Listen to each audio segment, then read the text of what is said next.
Hey guys, this is Charlotte, and you're watching Going In Raw. Hey, Friendo, Steve here. And Larson. And welcome back to Going In Raw, the only pro wrestling podcast you can be listening to right here at youtube.com/Steve and Larson. Available wherever podcasts can be found. And, of course, taped live at the Twitch at twitch.tv/Steve and Larson. This Sunday, we'll be doing our live reactions to Impact Wrestling pay-per-view on television. That's right. It's time for Rebellion, title versus title. AEW. His own Kenny Omega is going to be taking on Rich Swann for the titles. So that should be a lot of fun. Yeah. Hopefully you'll join us for that at 5 p.m., I think, Pacific. Yeah, I think it's 5 p.m. Pacific, 8 p.m. maybe Eastern. I think. Yeah, we'll see. I think, can we just talk about upcoming Impact Wrestling pay-per-view rather than this particular episode of Raw? I think Kenny Omega has a good chance of getting that title away from Rich Swann, becoming double champion. So. Not all confidence points, but quite a few. At that point, maybe you think he's going to start wearing his. Nah, man, we gotta talk about Raw, Larson. We gotta, get paid to do it. People expect it. I got the Raw headache again today. Did you? Mm-hmm. I took a nap at 3:00 from 3 to 4. I took a nap. I hydrated quite a bit. Dude, I sat on my couch and drink water and sit through Raw. I sat on my couch, went for a nice long walk this morning. I was ready. On Mondays, I have to prepare because we're going to be confronted with Raws like this, where, according to Fightful, by the way, once again, Vince McMahon, Visca Man himself, arrived late and rewrote the whole... Larson, they had a preview on Friday. Why would they approve publishing the preview when they're going to rewrite? Randy Orton versus Braun Strowman for the very first time. What's this? That is your right hand. And what's this? Left hand. So if I hide this hand behind my back and I start grabbing at something, this hand doesn't know what this hand is doing. He doesn't know what he's doing. The one hand doesn't know what the other hand's doing. I'm sure there is an preliminarily approved rundown for Raw, handed off to the digital team. Try to do their job. Promoting Raw so people, despite evidence that they shouldn't watch it, will watch it. Yeah. And then here comes Vince, strolling in late to the Thunderdome. Rips it all up. That's what you got. Rips it all up. Hey, Vince, here's the completed script. It was done on Thursday. No chance. That's what you got. Like that promo for Raw that Pritchard was talking about. They had the sledgehammer people. I'll show you where this belongs. Throws it in the toilet and tries to flush it down. You're like, you're just going to clog the toilet. They got the guy from the sledgehammer video to direct that thing, and Vince threw it in the toilet. $200,000 according to Bruce Pritchard. 250, I think. I think it was 250. It's $50 extra. My goodness. Dang MQ says, do what Brian Zane does and not review it. I tell you, I watched the video where he rage quitted Raw. He didn't really rage quit it. He just said, I want my Mondays back. And I'm like, man, this dude looks just as happy as my wife with the last day at the post office. Yeah. Well, here's the thing: is this the issue? Is the backbone of our entire enterprise is doing recap podcasts. Yeah, that's not the backbone of Zane's channel. I'm fine with it. Just people don't complain when we talk shit about it because they're not bringing much for us to be positive about. I mean, that's the thing. If it's a good Raw, we praise it. We call it. If it's what we saw tonight, we deal with it accordingly. It was not a good episode of Raw. It's 2 weeks in a row now. It's just not good Raw. There's not a whole lot of compelling stuff that I feel like is consequential that matters. Where was the champion tonight? Where's Bob Lashley? Where the tag champs been? Yeah, where are the tag? I saw somebody earlier in chat. I haven't seen this. Something like a boss being hurt, but I haven't seen that. I haven't seen that. But I mean, I hope that's not the case because he was great at WrestleMania. He was great. But so let's talk about this T-Bar Mace stuff.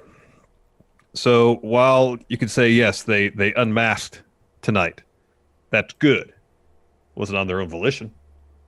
Does that matter? And I don't know. Just because it's not done the way we want it to be done. No, I agree. I'm not saying just because it was not under their own volition, it was good or bad. Mm-hmm. I'm just saying they had a really good opportunity there. If they do a thing where whether with MVP or not, they unmask and declare themselves essentially, We are no longer T-Bar and Mace. Look, we are who we are now, and really allow them to stand on their own 2 feet as wrestlers and characters, rather than sort of vestiges of this failed retribution thing. And not to say that still can't happen, but there's a certain amount of drama of them coming out, maybe beating down Drew, taking their masks off, and dropping a brief little promo that I thought could have been pretty effective. I just don't. I mean, they might have an interesting direction where they're going with this. I don't know, but for them to get unmasked and they get essentially beat up with their masks, I'm like, all right, we'll see where it goes. But I don't know. They feel like there's. Let me ask you this: do they even know if T-Bar and Mace are on MVP's payroll? Creative, that is. Have they made that decision yet? Okay, so everything's subject to change. I suspect, yeah, they do know that they're not on MVP's payroll. That's my suspicion. I mean, MVP, he said as much. I understand. I mean, Drew's point about, well, yeah, but you try to get to enlist the entire 24/7 locker room to come after me. So why should I believe you? I think that because, and I understand, I totally get that, according to reports, Vince is the guy who said, hey, we're going to break up the Hurt Business. Wouldn't surprise me if MVP ran with that info and was like, okay, well, this sucks, but, it wouldn't surprise me if he still had some sway. He still might have some sort of story idea that maybe he's pitched Vince and they've approved. I don't know.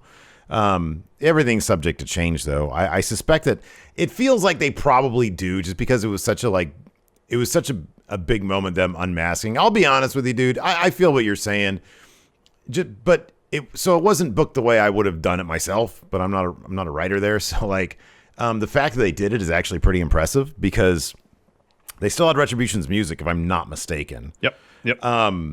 They had a lazy Tron that was on par with Kurt Hawkins and Zack Ryder's. Yeah, right. And so I don't know. I mean, the fact that they did it. And I thought they did it in a relatively clever, kind of shocking way. Like in the heat of a match, Drew, takes the mask off and he starts beating Dio with it. I thought that was a cool visual. Braun coming in and doing the same to Dijak. I think the commentary should have, WWE, it's weird. There's like a weird thing where they don't want to acknowledge the obvious, and it's always little details like, well, Dio Madden was once commentary. He was a Raw commentator. Why doesn't somebody mention that? Oh, they've been unmasked. And it kind of feels like the insinuation from the inflection of the voices is, we haven't seen these mystery people before. Well, it's like that kind of works with Dijak because he was on NXT. We haven't seen him on Main. But with Dio Madden, the guy was one of the voices of Raw for a spell. Mm-hmm. It's clearly him. So I don't like when they do that. And yeah, I mean, a lot of what happened tonight ultimately will fall on, well, what are they going to do next week with this? They were standing on their own at gorilla position doing that ridiculous promo talking about extinct animals, which was I thought that was silly, but at least, hey, they have a voice. They talked. They have chemistry together. They're both decent wrestlers. I mean, Dijak's a great wrestler. Yeah, he's really good. He's really good.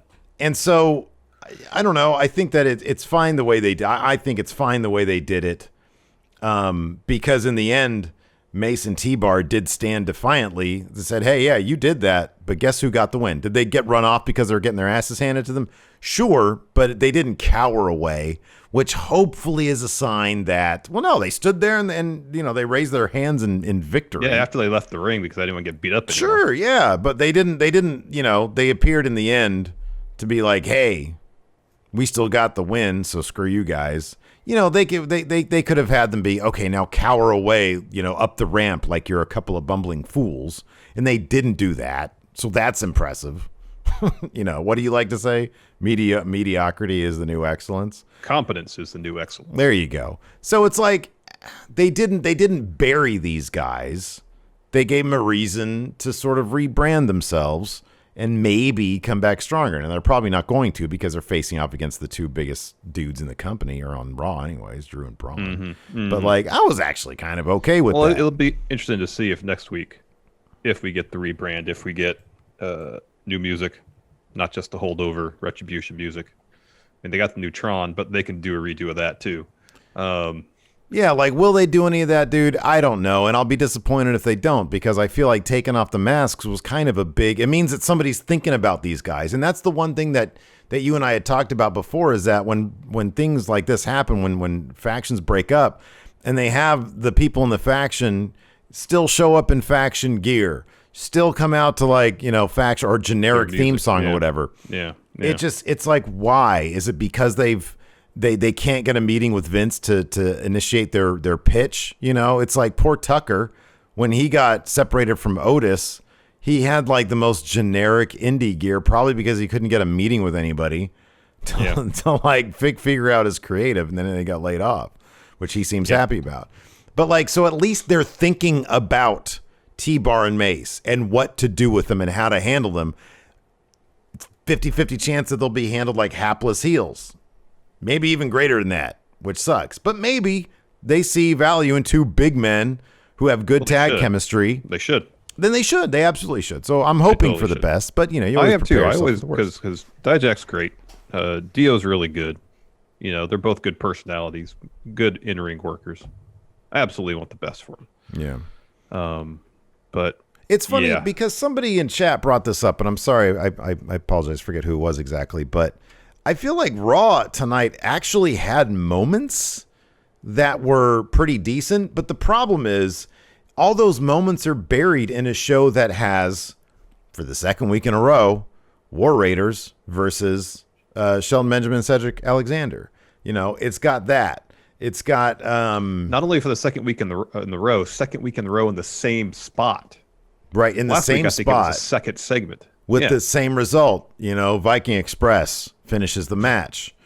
We got more of this Nia Jax, Shayna, Lana, Naomi, Mandy, Dana Brooke. It's funny. I don't know if you heard about this, but apparently on the WWE Network, not on Peacock, but on the WWE Network, they cut out Mandy's slip from WrestleMania. They cut it out of the show. Oh, I thought they cut it out of Peacock also. But I just read that on Gary Cassidy's. Like Gary Cassidy had a tweet about that. I didn't know if he was talking about the network or Peacock, but I had heard about that. Yeah.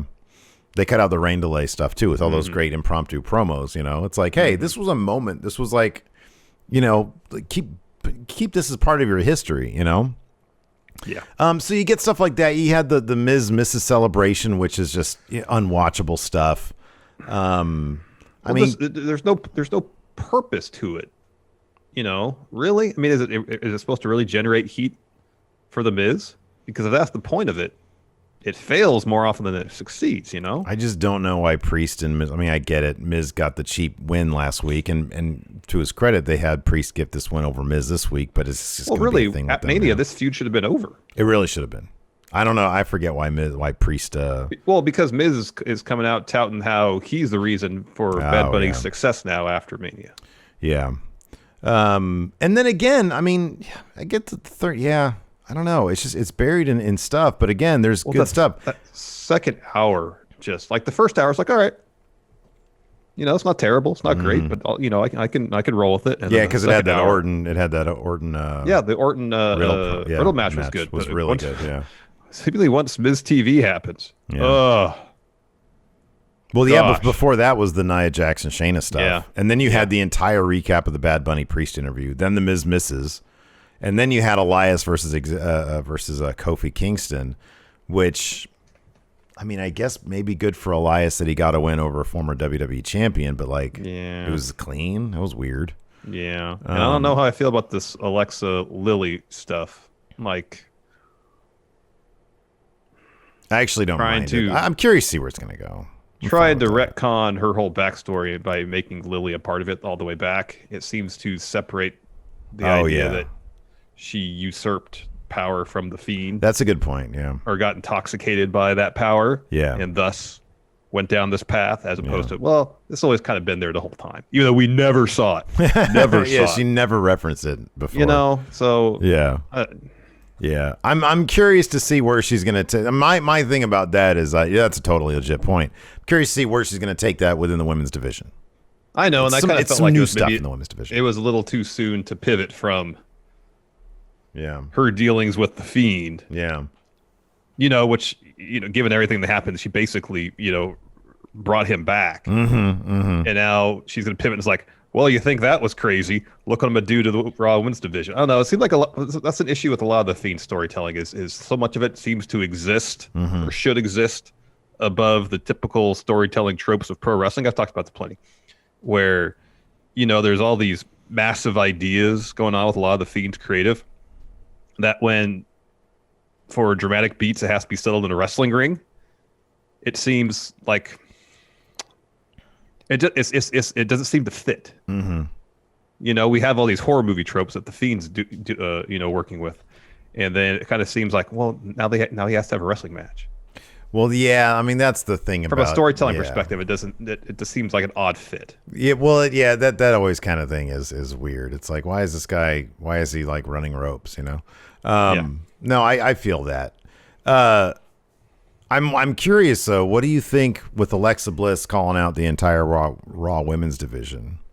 Who is somebody with like history that isn't Charlotte? I guess because Charlotte they'd have her bury Alexa. With somebody that's history that she could have her own sort of like, oh, you have a lot of history. Well, I mean, Nikki Cross is the most obvious answer. That'd be a good one. Yeah, that'd be a good one.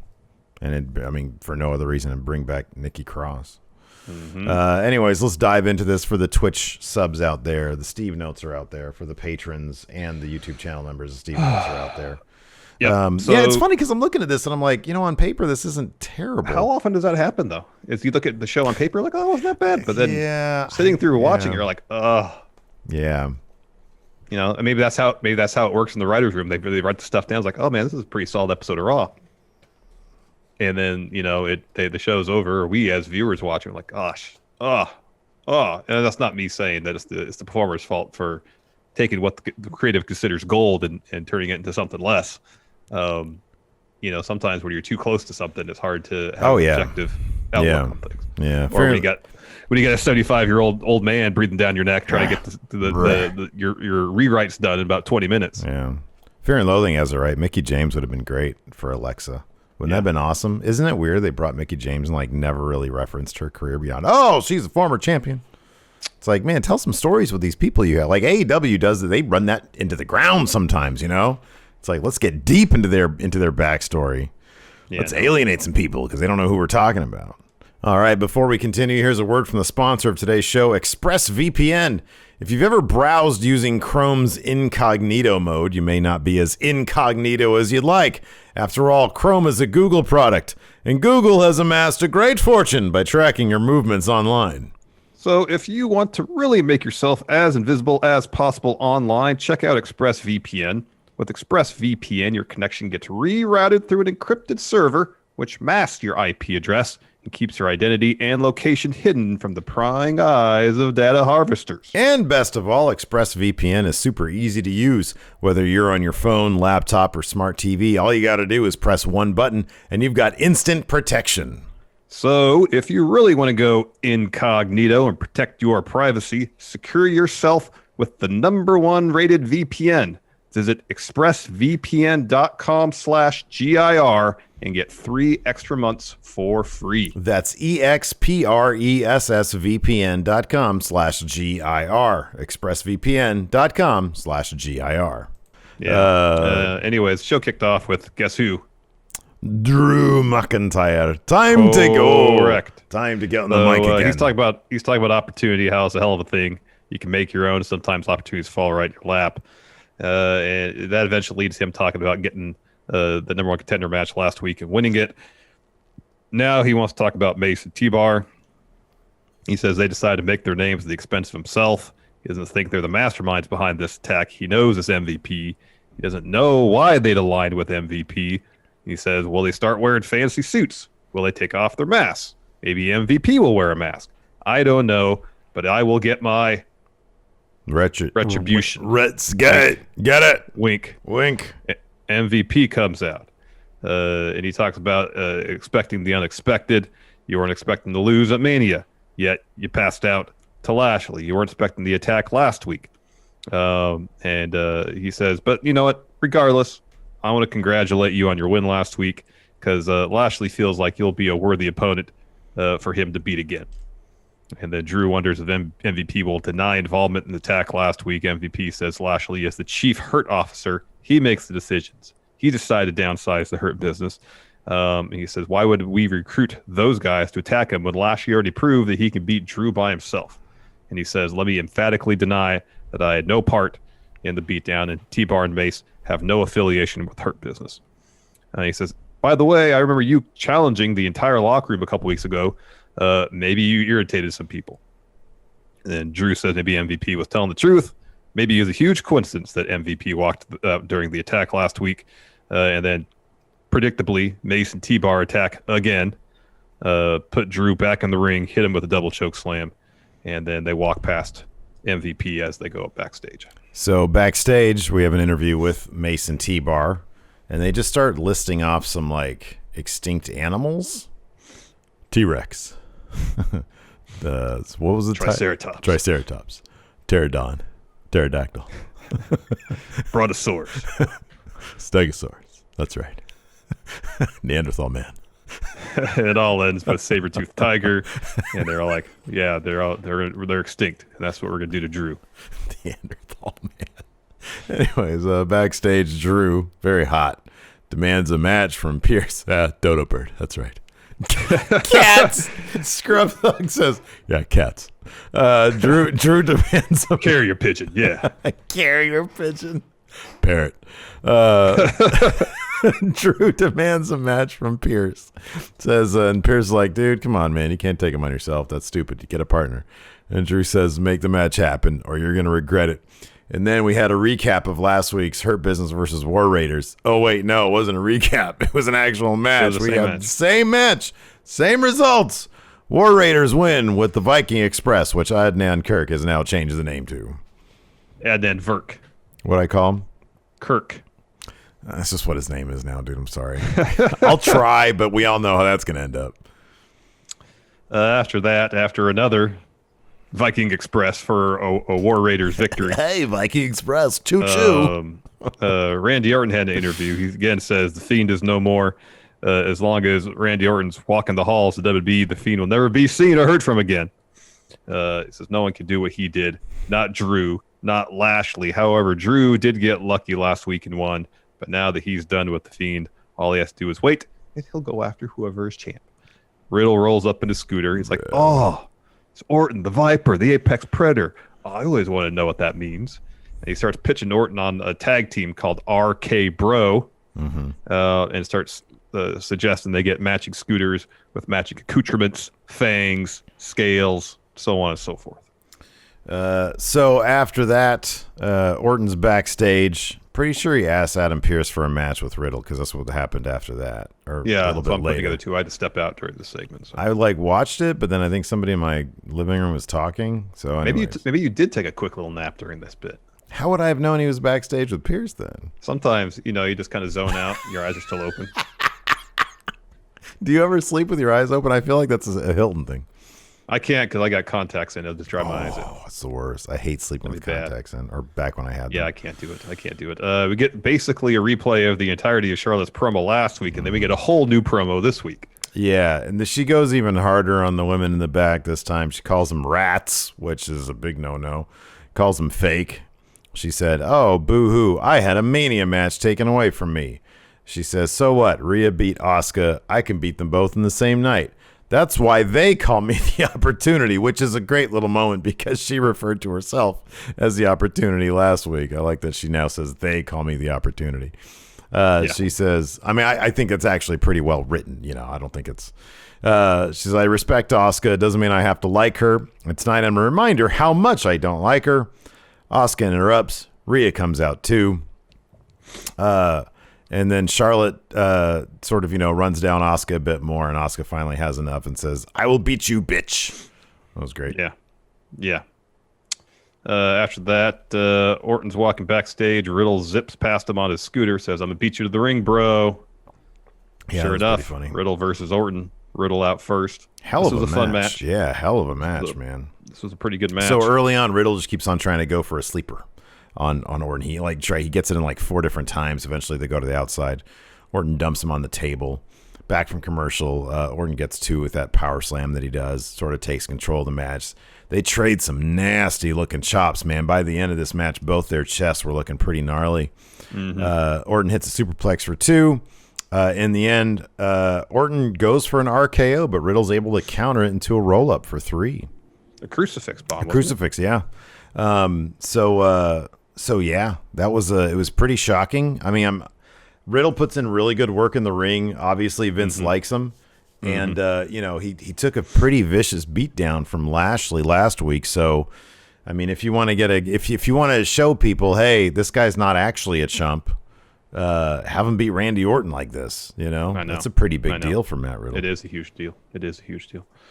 After that, Adam Pearce is on the phone. Sheamus walks in. He's like, "Hey, Pearce, you were looking for me?"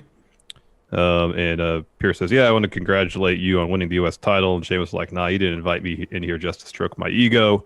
And Pearce is like, "You know what? Now that you're the U.S. champ, you should start thinking about the legacy of the U.S. title. For some former champions, they did something like an open challenge, like John Cena. But I know you're not John Cena." And Sheamus is like, "You're damn right I'm not. What are you trying to do? Embarrass me? Goad me into putting up the title? Guess what? I'll do it." I thought, did he? Oh, yeah, never mind. Did he punctuate it by saying it won't be for the title though? He kind of mumbled something, but I guess it's not it because later on he claimed that he was doing an open challenge. So I think I was just. Anyways, who came to mind when he said, "Think about the legacy of the United States title"? Wasn't Magnum TA a United States champion one time? Yeah. So is Lex Luger. I think he has the longest reign as U.S. champion. Really? I did not. 600 days. Oh my gosh! Was like in 1988 to 89, something like that. Okay, he was hugely over, by the way, in like 1989. Yeah, I don't know why Magnum TA is the first name that came to mind. I was like, why would Adam Pearce say that name? Stuff predating the WWF version of the U.S. title doesn't exist. Yeah. Okay, Stevens J did say, yeah, but it won't be for the title. Okay, I thought he was going to... Oh, he did kind of mumble that then, huh? Yeah, he did. All right, after that we had Nia Jax and Shayna versus Lana and Naomi. Early in the match, Shayna's got Lana's arm ready for that stomp. She stomps it. Then Mandy and Dana shows up. They have a mic. First, Mandy introduces footage of her slapping Nia Jax. Then they cut back to Mandy and Dana, and then Dana says, "Oh yeah, here's some more footage," which was just a second later when they both attacked her. This was so bad. Really bad, I know. So Nia so bad. Gets mad about that. She leaves the match to go stalk Mandy and Dana. Shayna ends up getting double teamed. Eats the pin with a double face buster by Lana and Naomi. Sean Ross had some really depressing stats about Shayna Baszler's most recent last couple of months. Of late. I don't know exactly what he said, but it was bad. It was bad. So I double checked, and Luger had the U.S. title. I just had it. Where was it? 500 and something in another days. 523 days. Does it say from when to when? May 22nd, 1989 to October 27th, 1990. Wow. So about a year and a half. When did he show up in WE? As the 93, I think. Oh, that wasn't until 93? Really? So he had it, won it early 89, lost it to Doot, Michael Hayes, got it back, had it for 523 days, dropped it to Stan Hansen for 50 days, and then got it back. Oh, wow. And had it for 210 more days. Oh, my gosh. I got to wear that shirt. I got that Lex Luger shirt. It's a cool shirt. It's very blue. Maybe I'll wear it for SmackDown. There you go. Blue. All right, before we continue, here's a word from the sponsor of today's show, Manly Bands. Larson, we're both happily married men, but shopping for my ideal wedding band was basically a nightmare, having to go from jewelry store to jewelry store, et cetera, et cetera. Well, Steve, now husbands-to-be can avoid that hellish experience thanks to Manly Bands. See, Manly Bands lets you get the look that you want in just about any material imaginable, even material from space. That's right. Outer space. We're talking meteorites here, people. I personally went with a black zirconium band to replace my old wedding band that I'd lost. And it's great. And the ordering process was super easy. First, get yourself a manly ring sizer from Manly Bands to make sure that your ring will fit perfectly. Once you know your size, check out the insane selection of materials to choose from. We're talking gold, wood, antler, steel, dinosaur bone, and even the meteorites that killed them. I went with the carbon fiber band to replace the insanely heavy ring I got years ago when I got married. I never wore it because it was too bulky, but this ring from Manly Bands is comfortable and super lightweight. And once you've selected your band, Manly Bands offers free shipping worldwide, a 30-day exchange policy, and a free warranty. To order your Manly Band and get 21% off plus a free silicone ring, go to manlybands.com/raw. That's manlybands.com/raw for 21% off. Manly Bands, the best damn rings, period. Anyway, so after that, we had the entire Bad Bunny interview, post-WrestleMania interview. They used that sort of to announce his tour that he's got going. They sort of pivoted to that. Yeah. After that, we had Miz TV, which was the Miz and Mrs. celebration. They bust out some champagne. They raise a glass to himself, to Miz. Damian Priest interrupts. He says, "You're more delusional than Jake Paul thinking he's a fighter." Then he runs recap footage of Miz's cheat win last week. He says, "You know what happened last week? Yeah, you got stripped down to your underwear. You cheated to win, and everybody saw that you have no cojones," which means balls. Balls. And then Maurice talks some crap in French. Says, "Fine, you want a match? You got it." Priest says, "Oh, right, cool, all right, neat." And then he took a swig of the champagne, spit it out, says, "Hey, bro, that's trash," which is pretty funny. She throws some champagne in his face.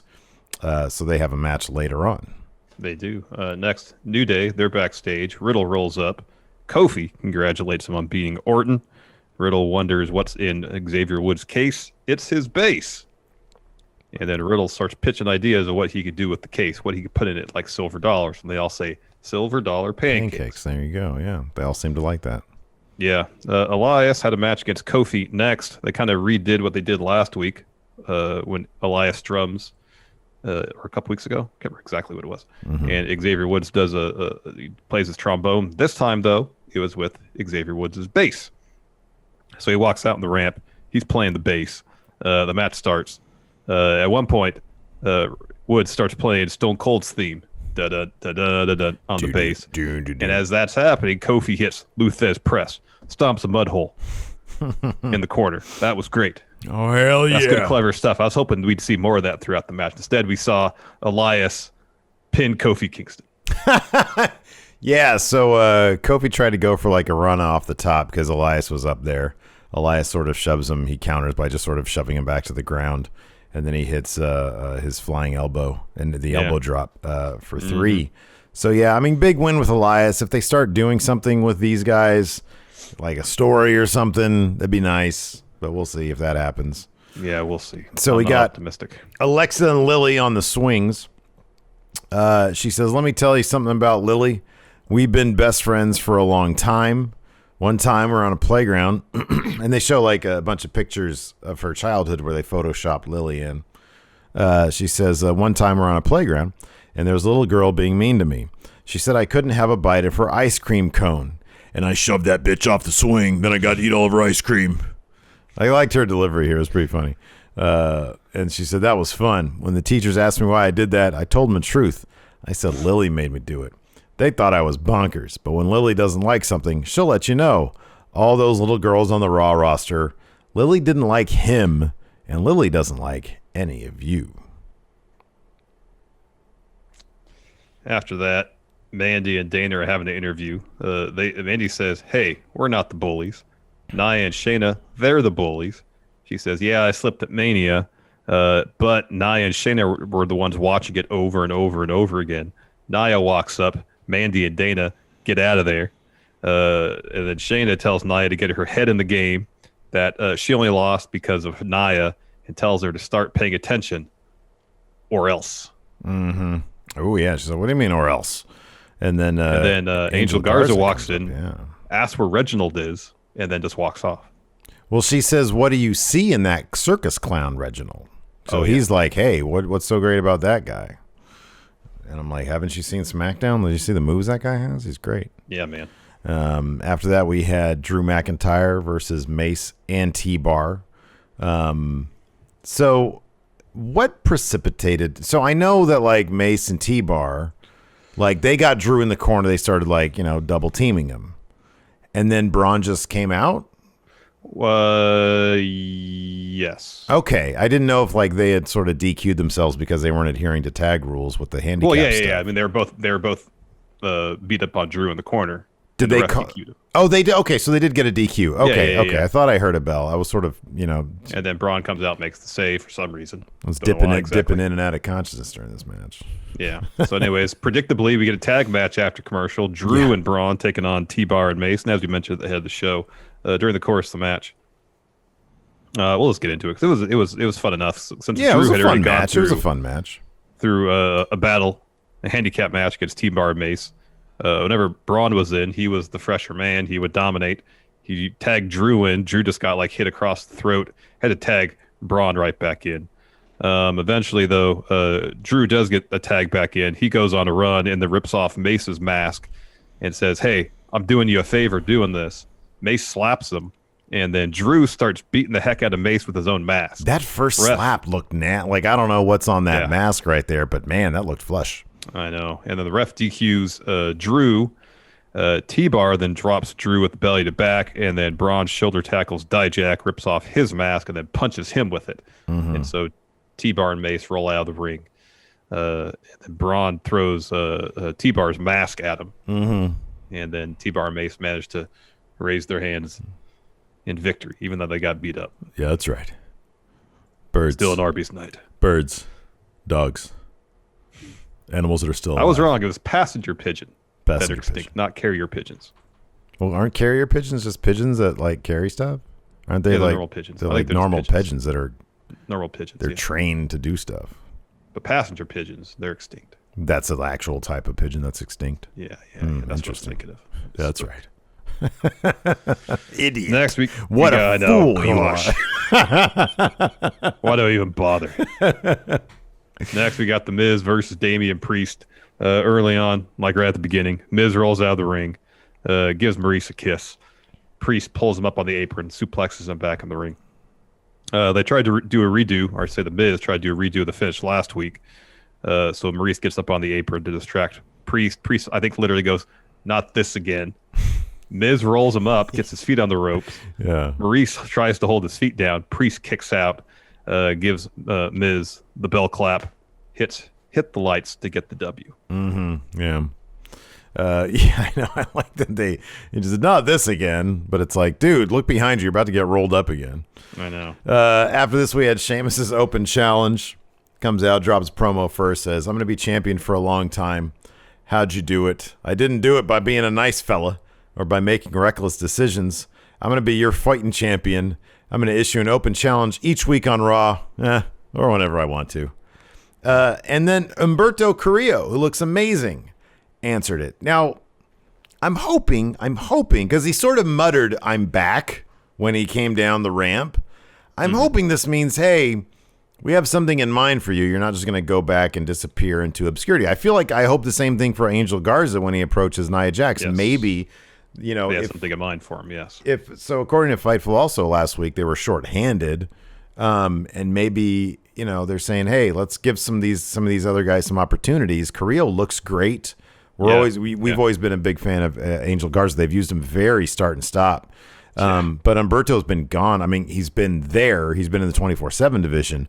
But he hasn't really been involved in anything. He hasn't been involved in anything. Time. When he had a pretty promising earlier run, with the Rey Mysterio stuff. And then before that, he had stuff with Angel Garza.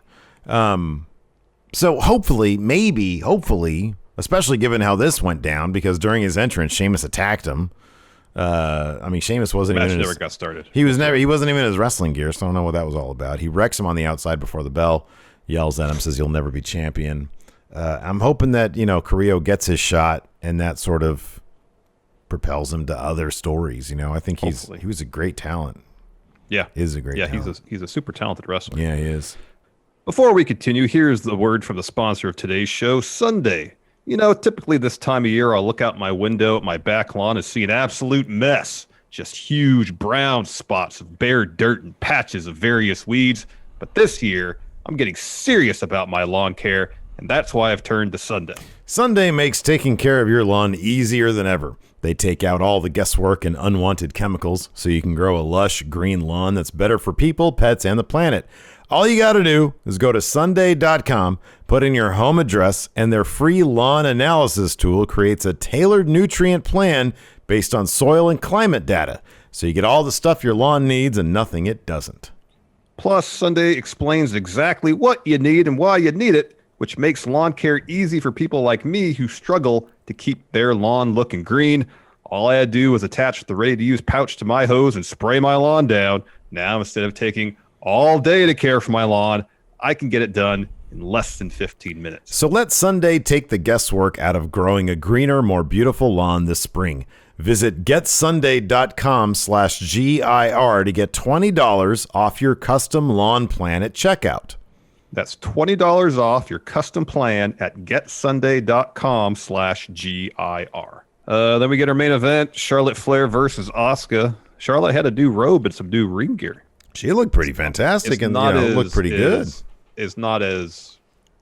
It doesn't seem to reference her dad's robes, her new We robe. were talking about Sergeant Pepper earlier. Did. First thing I saw when I was like, oh, it's like a Sergeant Pepper uniform. Yeah, it is. Rhea takes a seat ringside, so you know exactly how this is going to go. Oh, well, yeah. You know how it's going to go to a degree. Yeah. So early on, Asuka and Charlotte, they're on the apron. Braun, they take a tumble off. Rhea gets out of her chair, stands over them. Go to commercial, come back. Asuka's going on a run. Tries to kick Charlotte. Charlotte catches it. She tries to kick Asuka. Asuka catches that, hits a German suplex. Shining Wizard gets a 2 count. Asuka's looking for an arm bar. Charlotte elbows her way out of it, misses a boot, rams Asuka's face into her knee, and then Asuka responds with a code breaker. Later on, Charlotte hits a spear. That gets her a 2 count, looks for a figure 4. Asuka kicks Charlotte off, sends her to the apron, and then Charlotte does like a knee bar, kind of with Asuka's leg through the ropes. Back in the ring, she looks for a chop block. This bit was great. Asuka leapfrogs her, sinks in an Asuka lock. Charlotte rolls to the apron, so Asuka has to break the hold. And then Charlotte hits a chop block, locks on a figure 4, but she's kind of close to the ropes, and when she bridges up, Rhea comes over, the rest not looking, pulls out her hands from under her, and so Charlotte breaks the hold. Asuka hits a kick, another crucifix pin to get the win. Yeah, there seems to be Charlotte more. goes insane afterwards. Yeah, she attacks a ref. More refs come in, try to break it up. She gets up, and she goes back and starts beating up the ref. I mean, it was Jack Daddy Ref she beat up too. That's right. It was Spider. Jack Daddy. Yeah, I've noticed there's like somebody back there loves crucifix pins, and they love handicap matches. There's been a lot of handicap matches lately.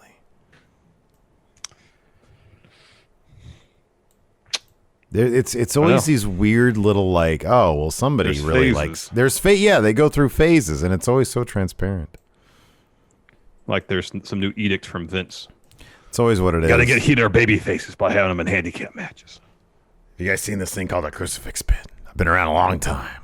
First time I ever noticed it. It really does embody the sweet science of pro wrestling.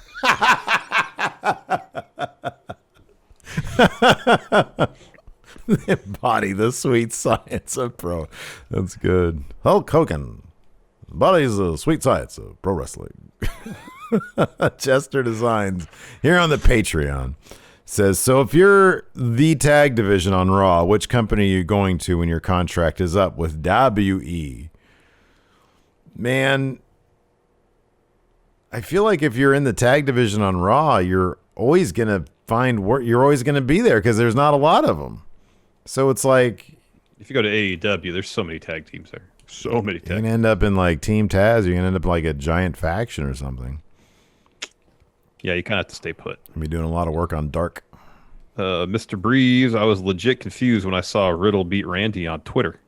Yeah, it was pretty crazy. I was like pretty shocked because we all knew how that was going to go. I was like, oh, okay, RKO is going to win this thing. But Yeah. Nope. Yeah, Rich has it right, I think. He says, was tonight match Orton's way of giving Riddle the, okay, this kid has something kind of rub? Yeah, it kind of feels like that, you know? Totally. He did the same thing with Keith Lee. Mm-hmm. Goliath Hardbody. Do you still keep the Going in Raw name if you stopped watching Raw? Kind of have to. Yeah, it's branding, man. We're a name brand. We decided now. long ago this is going to be our name, and that's what it is. Yeah, we didn't really give it much thought. JTV. It was just something fun for us to do. It was something. It was something funny Dan said. Yeah. And we're like, oh, that's great. And then like 10 years later, 5 years later, JTV says, what kind of heat does Charlotte give you guys? I am actually pretty intrigued with Charlotte these days. I'm glad that like they're not trying to do half in, half out. Oh, because you can tell she's miserable and she's trying to be a good guy. And yeah, she's it's much like better heel than just face. Yeah, turn it up to 11. Turn it all the way up and see where it takes you. Yeah.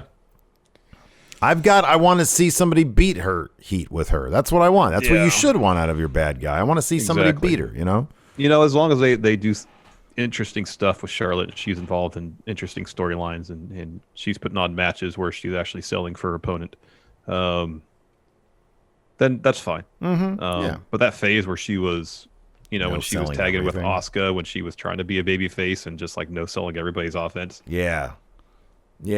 Things get a little stale at that point. It's a bit much.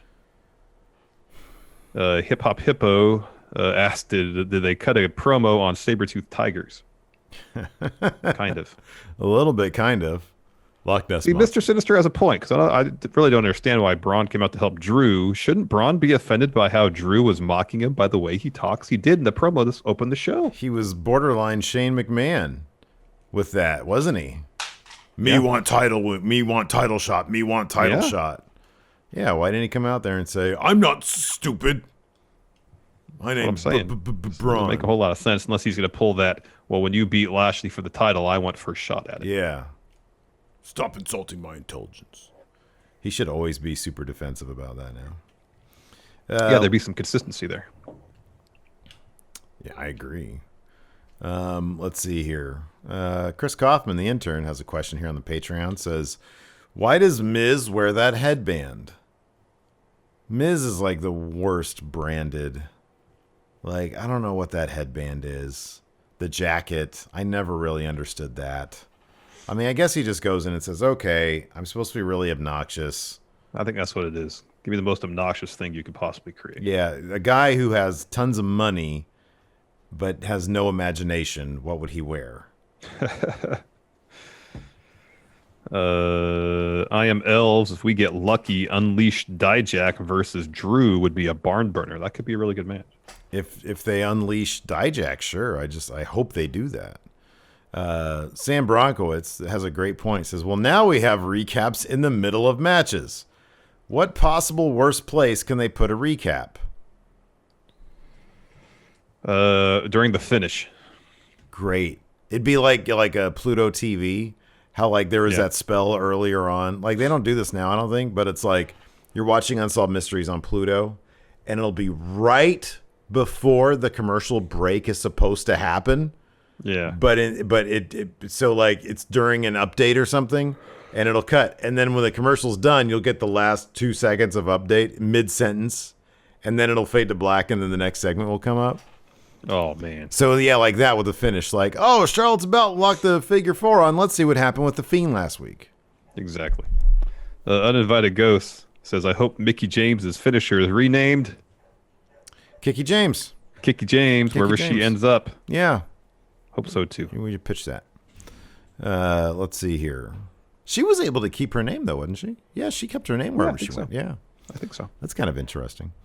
Let's see here. Cameron Bortolazzo says, what feud do you want to see this year, whether it's a new feud or a continuation from last year? Keith Lee, Bob Lashley, that's what I want to see. That's good. You think Drew's going to get that title back at Backlash? You think so? Yeah. Yeah. Does that have to be in WWE? Because I want to see Kenny versus Hangman Page again.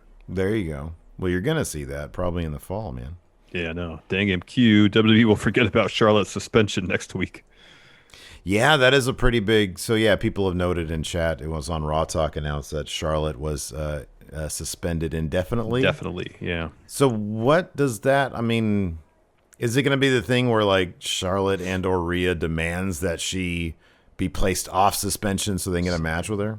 Something. I mean, they still have almost a month till... what's it called? WrestleMania Backlash. Yeah. We got a raid here from Dudes at Ringside. Thank you. Dudes at Ringside. Oh, Dudes at Ringside. Sorry. It's all one word. So I thought it was Dudes at Ringside, but it's Dudes at Ringside. Yeah. Dudes at Ringside. Thank you for the raid. We appreciate it. Everybody go follow Dudes at Ringside. Yeah, not dude sat ringside, dudes at Follow ringside. them, not just him. It's multiple dudes. Yeah. Yes. Moses Opposes asks, with the relatively recent rumors of the talent being nervous with Laurinaitis' return, do the recent releases validate this, or do you think it would have happened regardless? Probably would have happened regardless. I can't say for sure. I mean, you would think that some release. I mean, they probably brought him in to If say, it's "Hey, a situation where it's budget cuts, like I'm guessing as head of the talent relations department, he's given a budget. You know, right? Yeah. So if you know, internally that's the real reason they let people go, then releases happening were outside of his hands. Now I don't know if he had any say in terms of who. Right? Yeah, that's what I was thinking. Was like, released. I don't know. Yeah, I don't know. Don't know. Yeah. At all. L Junior 25 X77 with a sub. Thank you so much. This is a great question from Hip Hop Hippo. Okay. Is WWE okay? Yeah, they're more than okay. They're billions of dollars. What's That's by what's their one stock metric. price? That's by one metric. I mean, is there another metric that matters, Larson? I mean, for short term, that's pretty solid. But $56.74. all the analytics as far as long term growth don't look great. I mean, that's they're been hemorrhaging an audience. It's been the case for like a decade now, though. I know, but you know, in 4 more years or 3 more years, when it's time to renew their TV contract, if their ratings are where they are at now, do you think they're going to get that kind of money? I just don't know. I wouldn't bet against them. I would not bet against them.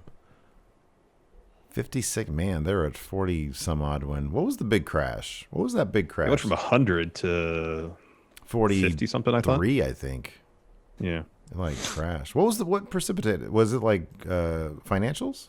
What was that? I forget what happened. There was like a big, I think it so. just like fell off a cliff. Because it got up to 100 right, around, I think it was like April a lot. No, it was, I don't remember when it was. It was like right before or right around the time that they announced the SmackDown or the TV deals that got up super high, and then they had a financial report like whatever the following quarter was that was really not good, and I think that's what it was. Night by Night, you were recently swindled into purchasing a wildly overpriced timeshare at a fixer-upper studio apartment in Thomasville, North Carolina. Obviously, you had instant regrets and want to recoup your money. What Raw superstar do you attempt to sell your timeshare to? I mean, Braun's from the Carolinas. I think he's from North Carolina. Okay, yeah. That's good. Braun. Let's see here. Dan Barber. And by the way, I was totally playing devil's advocate on that question. Yeah, WWE's kind of like they're a mess right now. But They're I mean, I see what you're saying, but at the same time, man, like I'll believe it when I see it. I'll believe that they won't cut $1 billion deal once I see it. Like this Peacock thing just happened. Like you see where the ratings are. All these streaming services are thirsty for programming to give them the advantage over all the other streaming services. So they're just throwing money out all over the place. Hand over fist. In 3 years' time, I don't know if that's going to be the case. The landscape is ever evolving. Who knows? 2 sequels to Knives Out, $450 million, almost $500 million. That's insane. How much did that movie make at the box office? I mean, it probably did decently. What do you think it cost? Like 30? You think it cost $30 million? That movie had Captain America in it, man. The cast alone was probably 30. But it might have cost like 60, 70 to make. I mean, it was all in a house. 40. It cost $40 million to make. Wow, it made $300 million. I had no idea it made that much. Oh my God! I mean, it was a good movie. It was a really good movie. It was a really outside good of Star Wars. That's got to be Ryan Johnson's. I wonder. That whole cast had to take points then. That entire cast probably got paid like a pittance and then took points. Captain America. Well, $40 million is a pretty, that's not like a small budget movie by any stretch of the imagination. These days it kind of is. 40 million. Well, so, with that cast, we're used to hearing, your average Marvel movie costing $400 million, right. But that's effects heavy stuff. Yeah, but $40 million for a movie with Chris Evans, Don Johnson. You got me there. I threw Don Johnson out there. I'm sure second. Don Johnson's asking price is $10 million alone. All I'm saying, yeah, they might have taken a minor pay cut to some degree. They're not making scale. You know what I mean? They're not making the scale, but he ain't making Captain America money either. Obviously not. Cloudy Main Twitch with the sub. Thank you so much. Organ Grinder. What is the best Raw moment of the last year? It's Lashley winning the title. Yeah, probably. Of the last year since Mania. Dr. Lipkin says, just highlighting a message to thank the mods for doing good work. Our mods are the absolute best. They're the best. They're the absolute best. They're amazing. Dan Barber, in a possible future where they draft Roman to Raw to save ratings, do you think his creative would be worse there, or would him and Paul prevent that? Wherever Paul goes is going to be where he'll be fine as long as Paul's there. Yeah. Patrick Oliva says Dijak and Mace did an interview on Twitter, and Mace references Titan Towers. New tag name? That'd be cool. Oh, ooh, I like that. That's good. Oh, wow. Is this true? Paul Enkick says Damian Priest confirmed he is not a vampire on Raw Talk. Saw that too. Wow. Didn't say anything about donuts, though. We need to get him to confirm on Raw Talk. Donuts, yay or nay. We think we know, but then there was that moment of hesitation. So I think deep down he's a yay, but he's a man of discipline. Yeah, he's a yay, but he knows it's not the best thing. Trying to get this NXT contract. Kyle, you are the co-host of the Wrestling Family Feud. It's WWE versus AEW. Which five wrestlers represent WWE and which 5 wrestlers represent AEW? What questions would you ask them? Would you have Seth has to be leading Team WWE. Yeah, for sure. Would you have the Richard Dawson sized balls to go kissing all the girls? You can't do that anymore. Nope. 1975, it was all copacetic, but it was super uncomfortable still. So Seth leading Team WWE. Cody, of course, leading Team AEW. Oh, yeah. And it'll all be his people. Yeah, it'd be Cody, Brandy, Dustin, Lee Johnson. Yes. And who else is Nightmare Family? Billy Gunn. There you go. Billy Gunn, yeah. And you have Triple H on Team they're WWE. They're both doing this the whole time to each other. And then Triple H likes to say he works for a pissant company. Yeah, hey, look at that pissant family over there. So you have Seth, Triple H, Kevin Owens. 100 people surveyed. You have 100 people Sasha surveyed. Banks. What's an insect that has urine on it? Pissant.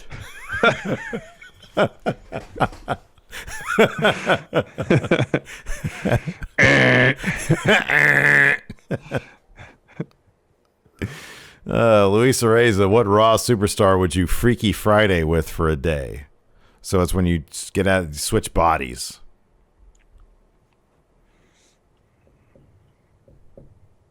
Raw superstar. Yeah.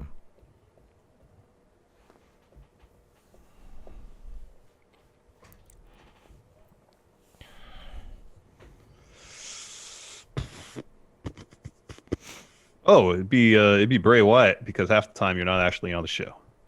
You would just be hanging out with Bray's family at his home. Like I kind of want to be there. Yeah, I want to be one of. It's just for a day, right? Yeah, I'd be Drew. I want to, because he's like one of Vince's top guys. So he gets to the front of the line. Who's someone who's on TV a lot but doesn't necessarily wrestle every week? MVP. That's what I was thinking. You want to be MVP? MVP, that's the answer. Yeah. Because I don't want to be in there taking bumps. I don't want to do that. Yeah. I'd get Drew killed. Or at least paralyzed. You would know how to take a bump, man. They're like, okay, here's the deal. They're like, number First one. bump, bang, slam your head on the mat. They're like, Drew, what happened to your accent? Oh, I'm sorry. Forgot I've got one. Talking like a real jabroni. All right, listen, here's the deal. Yeah, MVP. All rest holds. Joe Juarez. Yo, long he says Adnan Verk. I'd be like, hey, everybody, what's going on? Adnan Kirk here. What, you don't know your own "Oh, life? man, you know the names of all the moves." Oh, my God, you got a raise. Joe Juarez, did you guys ever invest in WWE stock? No, I know. No, well, that's what you should have come back with. It's like, oh, really, Steve? WWE's fine. Would you invest in their stock? No, you called my bluff there. Yeah.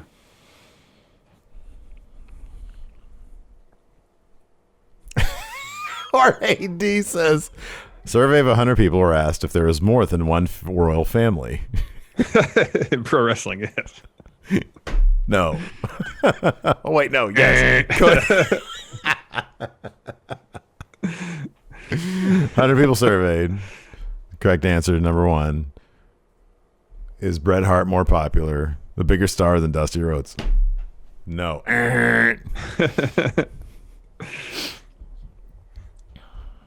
Oh, man. Oh, man. White Brownie says jump into or switch to the body of cameraman number one. Oh, there you go. I thought it'd be a wrestler, though. Is cameraman number one a wrestler? Well, I guess if the Undertaker's diving over the top rope, maybe. Oh, God. Yeesh. Oh, wow. Rated RKD has a great idea. Would swap with Vince and make fantastic booking decisions. You know, I'd like to say that, but it'd probably end up just being a turd. It'd be one of those things, man, this is great on paper. God, this is harder than I thought. This is harder than I thought it was. Oh, man. Anyways, that's going to do it for us today. Thanks, everybody, for tuning in. We appreciate it. Tomorrow's Tuesday, so, like... News brief. Nothing, yeah. News brief. And then we got Power Rank. Power Rank. Yeah, we got Power Rank, so that's fun. For Friendo Club TV. Tuesdays are new, like, sort of mellow days, isn't it? It is, I know. Not a whole lot going on then. And then it's just like Wednesday, Thursday, Friday. Anyways, thanks, everybody, for tuning in. We appreciate it. Till next time, we'll talk to you later. Goodbye. Help support Going In Raw today by becoming a Friendo Club TV member. You'll get access to new bonus episodes every week, including Friendo Club Arcade, Live Power Rank, Vintage 10 for the Wins, and Ask Steven Larson. Get access to Friendo Club TV today by becoming a $5 and up patron at patreon.com/Steven Larson, by throwing us a sub at twitch.tv/Steven Larson, or by clicking join at youtube.com/Steven Larson.